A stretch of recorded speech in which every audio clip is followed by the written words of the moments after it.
Yes. Dr. Wright, is it visible to you? No, I'm receiving messages that people can see my slides, but I can't see them, and so I don't know where you are. Um, Now, tell Dr. you, Wright, can you see, because now we have once again shared this slide. People are writing to me that the first slide is there, but I don't see it. What I'm going to do is pull up my slide. Oh, wait a minute. I'm going to pull up my slide, and I'll tell you as I'm moving from one slide of mine to the next, okay? And so right now I'm on the very first slide. I believe that is fine, Dr. Wright. You go ahead. Ashutosh, kindly stop the presentation so that Dr. Wright can go through his. No, that's okay. Your people can. Here's what I'm trying to convey. I can't see your slides, but on your end you can see the slides. So I want you to continue to be able to see your slides, but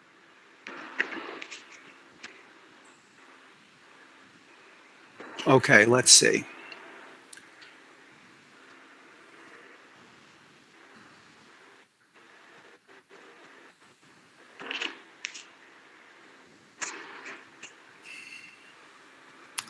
Okay, hold on just a second.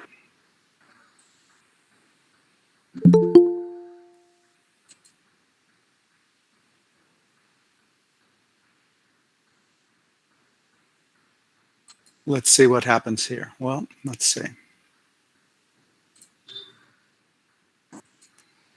Okay, well, on the top right corner, I see my name, and then I see meeting details. I see JCCLC is presenting. Yeah. Okay, I am clicking on that, but wait a minute. Here's one below here. Let me see that one. Okay, and then it says present your entire screen, a window, or a Chrome tab. Now, if I do that, I would probably present my PowerPoint. Let's see if that works. Okay, so let me see now. Let me ask you now, are you able to see my screen now? Are you able to see the screen with my PowerPoint presentation now? No, I don't think so, Dr. Wright. Dr. Wright, okay. I would like to help you. I'll try to help you. If you kindly click on the right-hand side, can you see a chat box, Dr. Wright? Hold on just a second. Let me get out of where I am.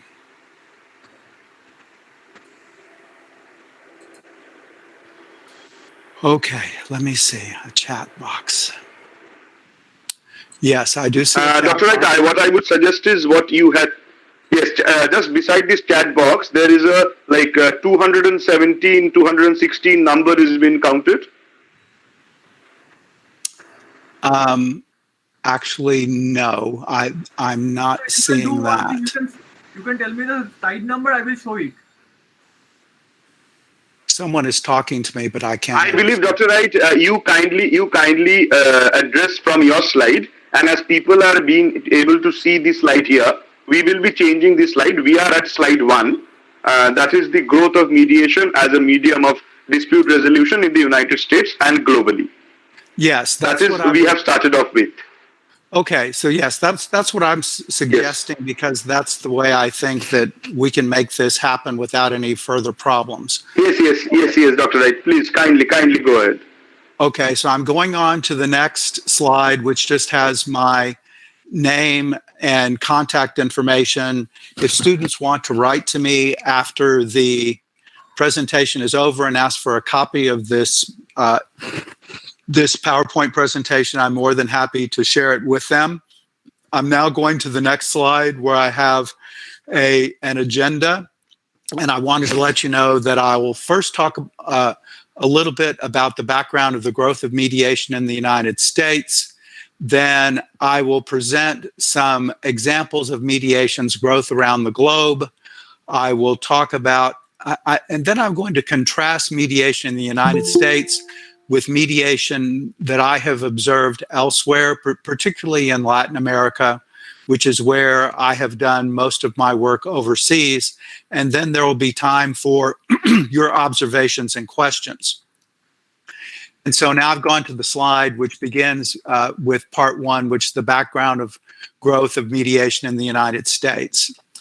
So what I'd like you to know is that it is a little bit about the beginnings of the modern alternative dispute resolution movement in the United States. Various forms of alternative dispute resolution have existed in the United States from the very beginning. In fact, when Europeans first discovered what we now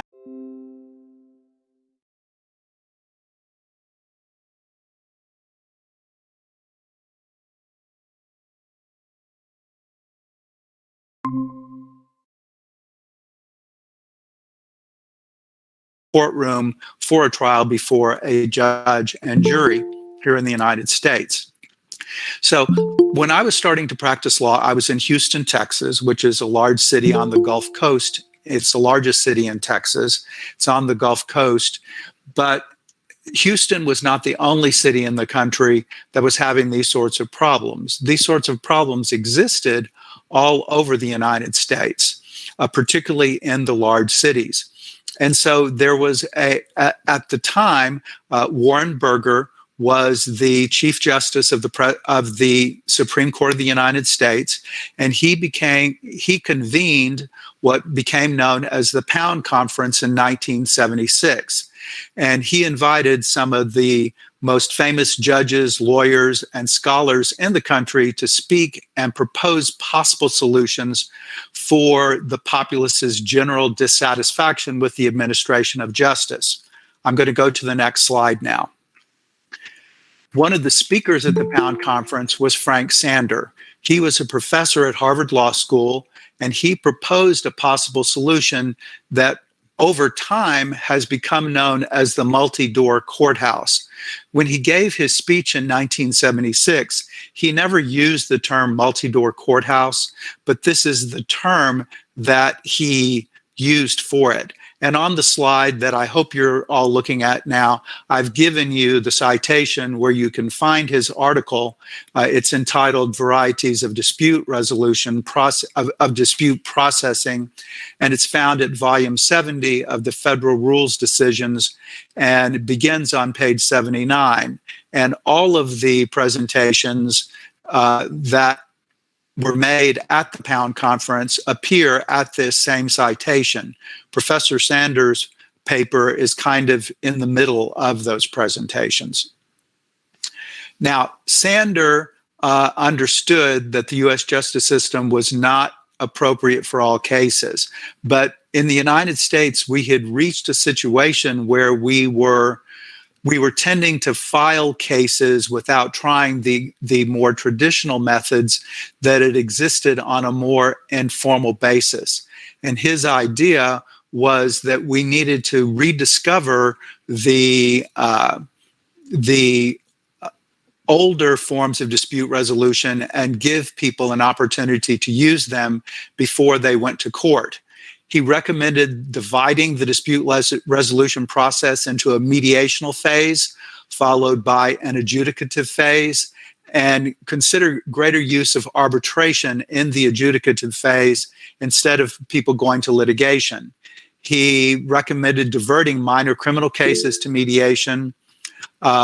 He recommended considering a screening or adjudication model. In other words, having people go to a neutral evaluation of their case before they proceeded to trial, so they could use the neutral evaluation as a guideline for entering into an agreement without it being necessary to go to trial. And so his general idea was to have a flexible and diverse panoply of dispute resolution processes with particular types of cases being assigned to differing processes or combination of processes. And I'm going to the next slide now. If you read his article, you'll see that what he envisioned at the time was at the courthouse to have a screening clerk, someone who would interview parties before they filed their lawsuits and went to trial, or perhaps shortly after they filed their lawsuits and they were in the discovery process before going to trial. He envisioned a screening clerk who would talk to the parties and help them determine whether going to one of these other processes might be helpful. For example, would it be helpful for the parties to go to mediation, arbitration? What about fact-finding or a neutral evaluation? If it was a malpractice case, perhaps it could go to a panel of experts for malpractice screening to see whether there were a meritorious medical malpractice case. And then the idea was that there would always be a superior court or a trial court where people could go and try their cases if it was not possible to resolve the case through one of these other processes. And then there was also an idea that there would be an ombudsman, an ombuds room, so that if people needed advice about which room they ought to go into, they could talk about the strengths and weaknesses of each of the processes with the ombudsman. I'm going now to the next screen. Sandor had some additional ideas that organizations might develop internal dispute resolution systems, that law schools might begin to teach methods of dispute resolution other than litigation, and that we might actually limit trials to certain types of cases that warranted the time and expense. Over time, his predictions have come to pass. Most large organizations in the United States today do have internal dispute resolution systems that incorporate the very ideas that Sandor came up with. They will have an ombudsperson. They will have an opportunity for people to talk directly to each other before anyone files a complaint. They'll have internal mediation process and an external mediation process if that doesn't work. Many of the companies will also offer arbitration instead of going to the courthouse, if that's what the parties prefer. Law schools, all law schools in the United States now teach methods of alternative dispute resolution. Every law school that I'm aware of in the United States has, at a minimum, a course on negotiation and a course on mediation. And some law schools have much more. Now, limiting jury trials to certain types of cases has taken place to a degree in some places, particularly at the federal level, but it hasn't taken place at all in Texas, because in Texas, no matter what sort of controversy you have a right to a jury trial in Texas. In Texas, we love our jury trials. So that prediction of Sandor did not come true, at least in Texas. Going to the next slide now. Now, what I have on the next slide is an example of some variations and what commonly happens today when states pass laws or when organizations develop internal dispute resolution systems. They typically will develop some sort of variation on the ideas that Frank Sandor had. For example, they will first of all try to start people communicating directly with each other. In the United States, things had gotten so bad that people had begun to sue each other without even writing to each other or calling each other. The next idea, if direct communication doesn't work well, is to give the parties some negotiation training and see if they can negotiate a resolution themselves. If negotiation doesn't work, the idea would be to send the parties to a mediation where you have a neutral third party who helps resolve the case. The mediator has special training in dispute resolution and can help resolve the case. If the case still doesn't resolve in mediation, perhaps the parties can go to a neutral evaluation where an expert in the field reviews the case and gives the parties an idea of what the likely outcome will be if the case goes to a judge and jury for a trial. Oftentimes, what will happen after that neutral evaluation is that the parties will be more flexible with each other, because when they get an honest evaluation, oftentimes they realize their case is not as strong as they thought it was beforehand. And so they oftentimes will go back to either direct negotiation or mediation after they get their neutral evaluation. The other idea is arbitration. If the parties, after all of these efforts, cannot resolve their case themselves, then they basically have two alternatives left. One of them is go to arbitration, and the other one is trial. Because I'm working with law students, I'm sure that you probably understand the difference, but I'll go ahead and say it anyway. Arbitration is where the parties basically hire a judge and a private arbitrator who listens to the case and makes a decision and issues an award to the parties, and the parties are bound by that award. In the United States, if parties agree to arbitration and the arbitrator issues an award, it's very hard to reverse that award. It can be done, but the grounds are very limited. Some people are skeptical about arbitration and they prefer to go to trial, which of course is fine. People always have the right to go to trial. They have a right to have their hearing before they go to trial. But the thing that has developed over the years in the United States is that before a judge will give the parties, will give them time in a court before the judge and the jury, the judges typically insist that the parties attempt one of these other forms of alternative dispute resolution. They can't require the parties to go to binding arbitration, but they can require the parties, at least in Texas, to go to non-binding arbitration. They can't require the parties to resolve their case in mediation, but they can require the parties to at least go to mediation and try it. In the United States, for the most part, mediation and arbitration are by far the most popular forms of alternative dispute resolution. Arbitration is now much longer than mediation as a process, but since the 1980s, mediation has caught up with arbitration in the United States as a very popular form of alternative dispute resolution. I'm going to the next slide now, which points out that what became known as Professor Sanders' multi-door courthouse proposal was the most influential idea that resulted from the Pound Conference. And this proposal was the seed from which the modern alternative dispute resolution movement grew. In fact, our law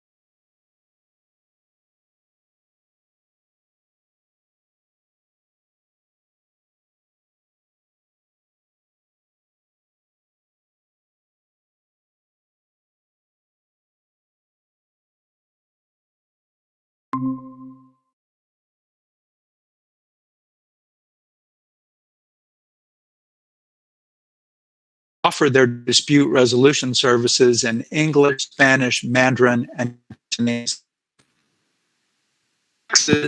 Our first dispute